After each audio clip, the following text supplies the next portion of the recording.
Well, any of these attacks could potentially become a major conflagration. And so it was quite a significant development. But for the time being, at least, both sides appear to have backed off. What have both sides said, though? What has Hezbollah achieved through its attack, and what has Israel's response been? Well, both have been in many ways measured, believe it or not. Israel has said that as far as they're concerned, they've destroyed or significantly eroded Hezbollah's capabilities. And Hezbollah has said that it has only shown a taste of much more of its capabilities, and Hezbollah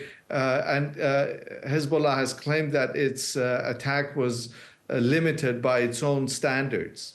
Well, Hezbollah says it's only completed its first phase of its attack, so there is risk of further escalation. Yes, of course, there's always risk of further escalation, but I think we also need to keep in mind that both sides engage in posturing.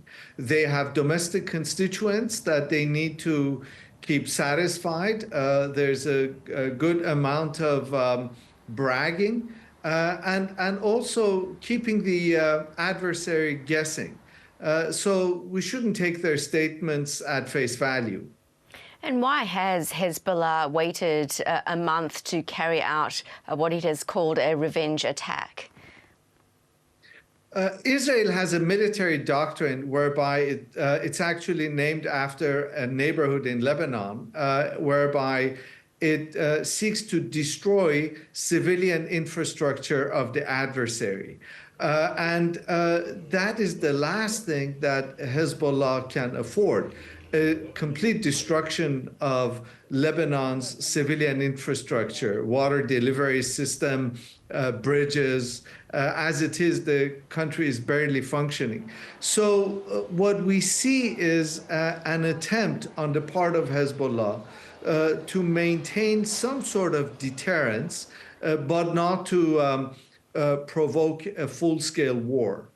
How much more of a threat does Hezbollah pose to Israel than Hamas? Well, I think it's difficult to say that Hezbollah poses a threat. It's a formidable military force. It is a major deterrent force, but it is the threat that it poses militarily is minimal. Having said that, I think you ask a really good question. Hezbollah is no Hamas. It has significantly more military capabilities than Hamas does. And of course, its relationship with Iran, military relationship and strategic relationship, is much more direct. How might these latest attacks affect the ceasefire talks that are ongoing? Any attacks of this sort have the potential of significantly setting back ceasefire talks. But I think those ceasefire talks have other major obstacles and hurdles that they're facing. The most important of which is the intransigence of the Israeli Prime Minister Netanyahu. So I don't think these attacks in themselves have the potential of derailing ceasefire talks, which frankly, unfortunately, haven't gone anywhere for the last several months.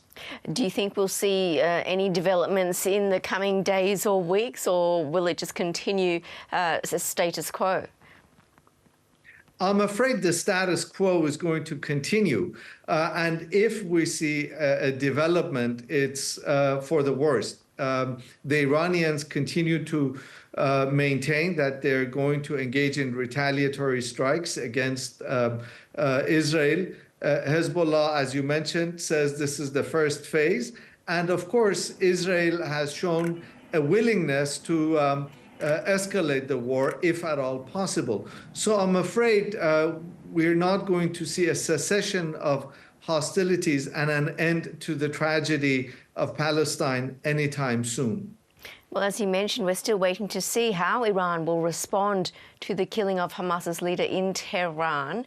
Why do you think it's still waiting, considering its next move? Iran believes in proportional attacks. Let's remember that there were 2 people who died in Iran. And although they were guests of the Iranian government, no Iranian citizens were killed. That's how the Iranian government sees it.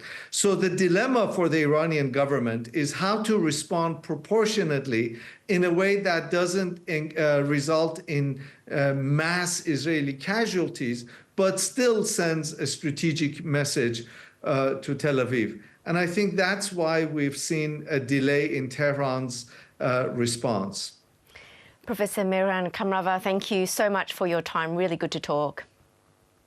Thank you very much.